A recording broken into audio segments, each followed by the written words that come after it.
பொறக்கும்போதே தங்கத்தட்டுல பிறந்த நடிகர்கள் யாரெல்லாம் தெரியுமா? கேடுகெட்ட பழக்கத்தால மொத்த சொத்தையும் இழந்திருக்காரு ஜீவன். லிஸ்ட்ல நம்ம ஃபர்ஸ்ட் பார்க்க போறது அருள்நிதி. அருள்நிதி பிறக்கும் போதே பல கோடிகளுக்கு சொந்தக்காரர் தான். எனக்கு தெரிஞ்சு கலைஞர் கருணாநிதியோட குடும்பத்துல யாருமே ஹேட் பண்ணாத ஒரே ஒரு மனுஷன் அப்படின்னா இவரா தான் இருக்கும்.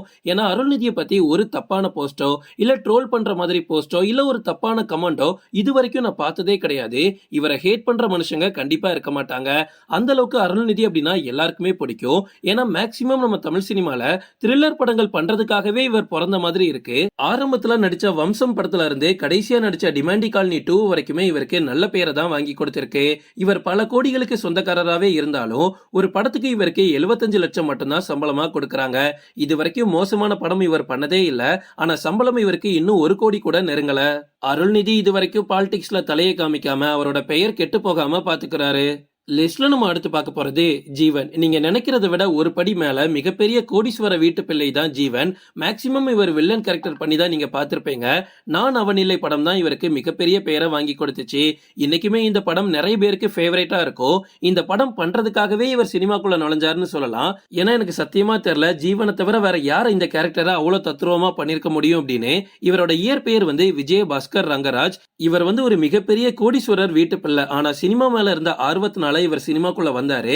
பட் சினிமாக்குள்ள வந்ததுக்கு அப்புறமா ஜீவனுக்கு நிறைய கெட்ட பழக்கங்கள் வந்திருக்கு. நிறைய பிசினஸ்ல இன்வெஸ்ட் பண்ணி நிறைய லாஸையும் பார்த்திருக்காரு. இதனால அவர்கிட்ட இருந்த பல கோடிகளை இழக்கவும் செஞ்சிருக்காரு. லிஸ்ட்ல நம்ம அடுத்து பார்க்க போறது அரவிந்த் சுவாமி. பெண்களுக்கு பிடித்த ஹீரோ அப்படின்னா லாங் டேர்ம்ல நம்ம கண்டிப்பா அரவிந்த் சுவாமியை சொல்லலாம். அந்த அளவுக்கு அப்பவுமே சாக்லேட் பாய் தான், இப்பவுமே அப்படிதான் இருக்காரு. அந்த காலத்துல ஹீரோவா நடிச்சு அசத்திட்டு இருந்தவரே ஒரு கட்டத்துல வில்லனா மாறினாரு. அதுக்கப்புறமா குணச்சித்திர நடிகரா மாறினாரு. இப்பவுமே ஒரு சூப்பரான ஹீரோவா தான் வலம் வந்துட்டு இருக்காரு. இவங்களோட அப்பா யார் தெரியுமா? டெல்லி குமார். இவர் தொலைக்காட்சியில ஒரு மிகப்பெரிய நடிகரா இருந்திருக்காரு. அதனால அரவிந்த் சுவாமி பிறக்கிறதுக்கு முன்னாடியே அவங்க குடும்பம் ஒரு வெல் செட்டில்டான ஃபேமிலி தான். தங்கத்தட்டுல பிறந்த பையன் தான் அரவிந்த் சுவாமி. பட் இருந்தாலுமே அரவிந்த் சுவாமி கிட்ட இருந்து நிறைய யங்ஸ்டர்ஸ் மணி மேனேஜ்மெண்ட் பத்தி நம்ம கத்துக்கலாம். அவர் சொல்லக்கூடிய விஷயங்கள் எல்லாமே அவ்வளவு சூப்பரா இருக்கும். அரவிந்த் சுவாமிக்கு சொந்தமா ஒரு மிகப்பெரிய ஐடி கம்பெனியும் இருக்கு. கொஞ்ச வருஷங்கள் அரவிந்த் சுவாமி எந்த ஒரு படங்களும் பண்ணாம இருந்தார்ல, அப்பெல்லாம் என்ன பண்ணிட்டு இருந்தாருன்னு நினைக்கிறீங்க? அவரோட மிகப்பெரிய ரெவன்யூ சோர்ஸே அவரோட ஐடி கம்பெனி தான்.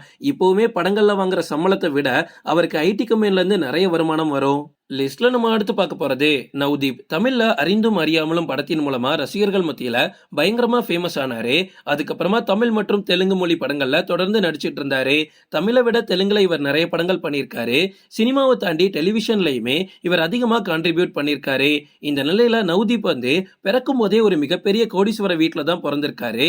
சினிமா மேல இருந்த ஆர்வத்தினால தான் நடிக்க வந்திருக்காரு. பட் அவர் நினைச்ச அளவுக்கு சினிமால முன்னேற முடியல. இருந்தாலுமே அவரோட ஃபேமிலி பிசினஸ் பயங்கரமா போயிட்டு இருக்கு. சோ அதையும் பார்த்துக்கிட்டு அப்பப்போ சினிமாவுல தலையை காட்டிட்டு இருக்காரு.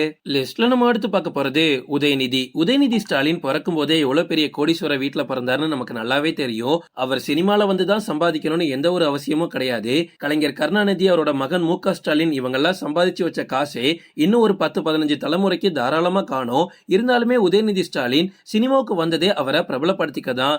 உதயநிதி ஸ்டாலின் இன்னைக்கு சினிமாவுல நடிக்காம துணை முதலமைச்சர் ஆயிருந்தார் அப்படின்னா கண்டிப்பா மிகப்பெரிய ஹேட்லாம் வந்திருக்கும். அதை தள்ளி இப்படி ஒரு மனுஷன் இருந்ததே தெரியாது, திடீர்னு துணை முதலமைச்சர் ஆக்குனா எப்படி சார்லாம் நிறைய கேள்விகள் வந்திருக்கும். அதனாலதான் முன்னாடியே அவர் சினிமாக்குள்ள நடிச்சு படிப்படியா மக்களோட மனசுல இடத்த பிடிச்சாரு.